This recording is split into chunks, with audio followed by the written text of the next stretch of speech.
O arco de Wano acabou já faz um tempinho, e além daquele vídeo do Nika, eu queria fazer mais alguns comentando sobre alguns outros pontos que eu também gostei ao longo do arco. Até porque esse arco foi gigantesco, muito significativo emocionalmente pra mim, então é uma boa pra mim ir comentando sobre ele. A batalha que culmina tudo que o Wano foi acabou, o embate contra o Kaido foi magnífico, o Kaido também, que pra mim se tornou o melhor vilão de One Piece. Em qualquer hora aí eu trago um videozinho falando sobre ele e essa questão de Joy Boy. A gente já se emocionou com as histórias, a gente já chorou, a gente já se divertiu, né? Bastante acompanhando o ano nesses 4 anos, mas teve uma coisa em específico que pra mim conseguiu facilmente se tornar o melhor ponto de One Piece até então. E é com esse gancho que eu queria tomar um pouquinho do tempo de vocês para comentarmos sobre o que foi todo o passado do Oden. Na época em que eu tinha chegado nos semanais de One Piece pelo mangá, não fazia tanto tempo assim que tinha começado o ano. Então, quando começou o flashback do Oden, eu acompanhei semanalmente o estouro que foi isso. Todo mundo elogiando, né? E eu caí na desgraça de alguns spoilers, infelizmente, mas nada que comprometesse tanto assim a experiência. Até que, na época do capítulo 1000, eu voltei a consumir de onde eu tinha parado e eu tô acompanhando desde então. Eu já tinha uma expectativa quanto ao Oden, porque o Oda, né, diferente do normal, em flashback ele não se segura nem um pouco pra explanar um personagem de maneira que ele quer. Só olhar o flashback do Noland, do Corazon, mesmo que eu ainda acreditasse no Oda, eu tava lá no fundo com um medinho de ter sido só um hype fútil do público, né? Que às vezes o boneco ele fez uma ou duas coisas incríveis e tá todo mundo caindo em cima. Mas as coisas não eram bem assim, tava todo mundo muito certo, sabe? Eu quebrei a cara logo na introdução do personagem. Olha a diferença, né? Olha a diferença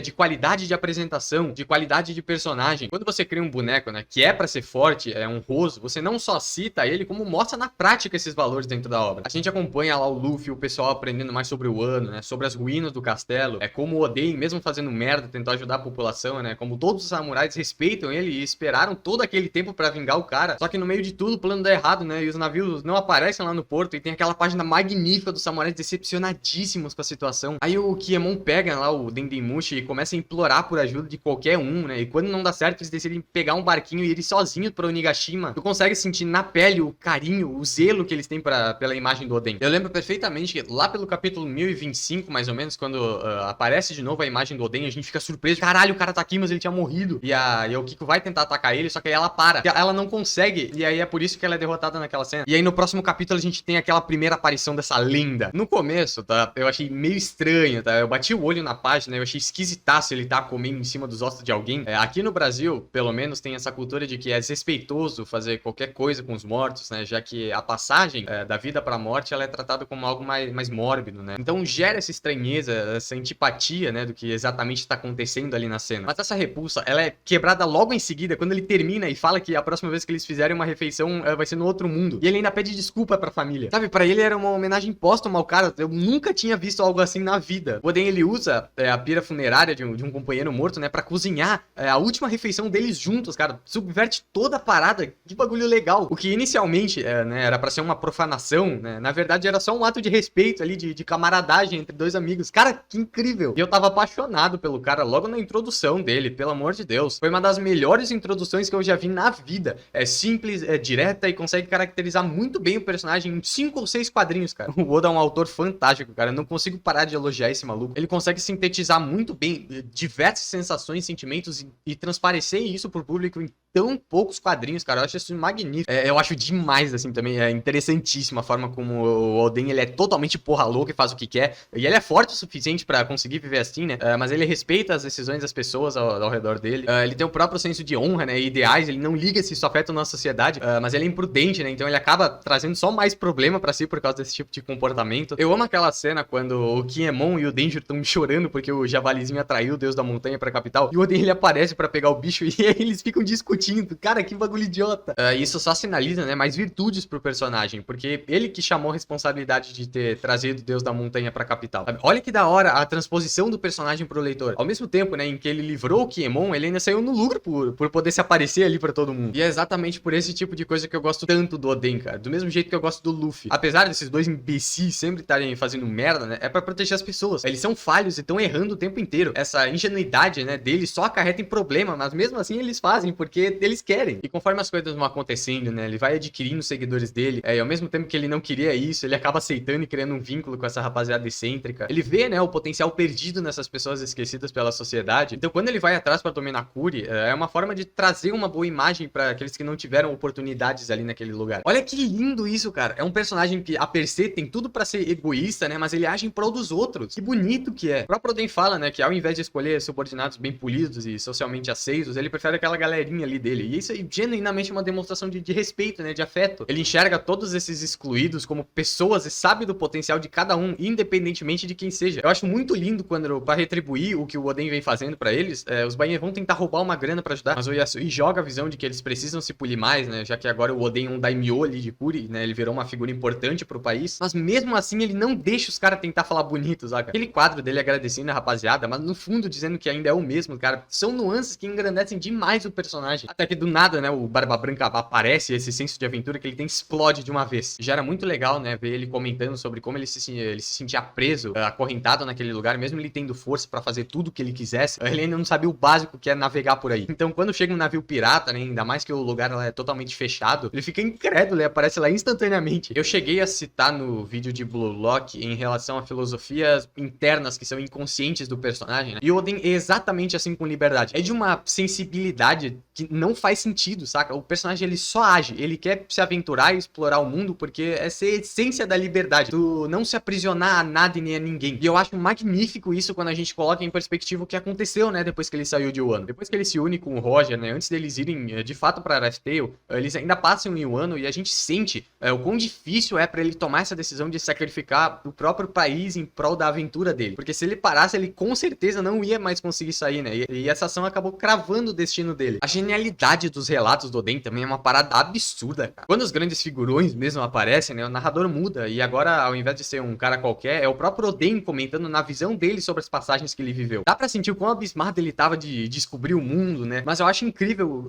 que o foco não era necessariamente o Oden, né? Esse flashback foi meio que um artifício pra gente acompanhar a última viagem do Roger pela perspectiva de um dos tripulantes dele. Cara, que ódio, por que tem que ser tão bom assim, saca? Só o Oden, ele já tava muito bom, mas a aparição do Roger acrescentou tantas camadas, cara, é absurdo tudo isso. A gente vê e se aproxima mais, né, da pessoa Goldie Roger, ele simpatiza mais com uma figura que antes a gente já gostava demais. Eu não sei vocês, tá, mas eu visualizo o Roger como sendo um dos poucos personagens que vão ser inesquecíveis em One Piece. Ele, pra mim, é o melhor personagem motor narrativo de qualquer mídia, assim. Ele sintetiza muito bem tudo que é o One Piece, mesmo sem ter uma aplicação prática ainda, né, na história, mesmo tendo acompanhado ele até agora, né, o único feito que a gente sabe dele é ele ter descoberto o que rolou no Século Perdido e ter nomeado a última ilha. Vocês conseguem entender o quão complexo é isso tudo? O nome do personagem, todo o mito que foi criado em volta dos feitos dele, tudo ecoa. E mesmo assim a gente não tinha tido contato com nada, sabe? É uma figura que a gente respeita, mesmo sabendo tão pouco. Olha a genialidade do Oda de escrever um bonequinho, cara. Pelo amor de Deus, é praticamente impossível conseguir fazer algo assim. E ele conseguiu, né? E toda essa passagem, né, da gente vendo o Roger passando pelos mesmos lugares que o Luffy passaria futuramente. Tem o lance legal, né, do Frank aparecendo, né? As citações, as vozes de todas as coisas, as profecias. Tudo isso culmina naquela página atemporal do Roger rindo, né, depois de ter visto o tesouro. E o que eu tava falando, né, do Roger ser alguém extremamente respeitável, você tem noção do peso que é o Roger, que chegou literalmente no topo da história, sabe? Dizer que ele queria ter vivido na época de outra pessoa, sabe? Não tem como você não se emocionar, como tu não se apegar com uma cena dessas. É tão emblemática e cheio de significados que sintetizam exatamente toda a proposta da obra, né, de sempre sorrir, de que acima de tudo é pra se divertir com as pessoas. Essa temática toda posta no elemento mais importante da trama é louvável, eu fico indignado em como uma pessoa consegue criar algo tão incrível assim. Aquela cena do desbande, né, da tripulação, com o Oden dizendo que o bando do Rei dos Piratas não faria algo tão patético quanto chorar, mas em contraste, né, tá todo mundo chorando nos quadrinhos. São mini situações ali que acabam criando uma experiência tão fantástica. Em tão pouco tempo, o Oda conseguiu fazer com que a gente se apegasse aos personagens dessa forma. Cara, que absurdo. Por fim, né, quando ele finalmente volta pra Wano, o pai já tava todo desgraçado, o Orochi tomou o poder, o Oden agora tem que cumprir, né, com um acordo lá de dançar, até que ele é sentenciado à morte. Tive a treta lá com o Kaido, mas nada tão relevante assim, fora, sei lá, ele ter sido a única pessoa que conseguiu ferir aquele monstro. E já é outra subversão, né, porque a gente esperava que ele ia tretar com o Orochi e resolver tudo isso na porrada, sabe? Mas aí depois ele aparece dançando, muito louco isso. Isso só mostra, né, puxando de volta o que eu falei antes, o mesmo princípio do personagem de querer salvar todo mundo, mesmo que não pareça, sabe, não condiz com a personalidade dele. A cena da Shinobu mostrando a hipocrisia dos cidadãos quando descobrem que o Oden tava fazendo com as danças, maravilhosa, cara. Quando ele descobre que o Orochi descumpriu o acordo, ele fica muito puto. E aí, como eu disse, né, ele é sentenciado à morte. E aí a gente tem a segunda melhor cena do flashback, que é o Oden mergulhado no óleo enquanto ele segurava, né, os bainha nas costas. E mesmo sabendo que ele ia morrer, no final, ele ainda assim, ele cumpre o trato por puro orgulho. Mas óbvio, né, sem antes jogar todo mundo pra longe, fazendo a mesma coisa que o Roger fez, né, inspirando a era da pirataria. Só que agora é inspirando os detentores dele a buscar a vingança e livrar o país de Wano daquela tirania. E aí o flashback se encerra com a população completando a frase dele e o discurso da Toki sobre os 20 anos vindo por cima também pra mesclar tudo. Cara, que lindo! Vai tomar no cu, que conclusão de personagem, cara. Depois de tudo que aconteceu, né, ainda era ele. Ele não deixou de ser quem ele era até o último segundo. É um tipo de personagem que você leva como inspiração, saca? Mesmo que o Oda quisesse criar uma lenda como Roger e Barba Branca, ele foi além e criou alguém extremamente palpável, com defeitos e problemas, mas mesmo assim que seguiu seus ideais até o fim, cara. É inacreditável isso. É um dom mesmo do Oda de conseguir criar personagens tão incríveis assim e transmitir isso pro leitor em tão poucos capítulos. O cara é realmente diferenciado, ele não tem como. Mas enfim, eu acho que eu disse tudo que eu tinha pra falar. Eu gosto bastante do Oden e eu tô feliz que eu pude transparecer um pouco pro pessoal que me acompanha. Mas no fim, é isso aí mesmo. Obrigado aí a todo mundo que me acompanha até aqui. Nos encontramos na próxima e tchau!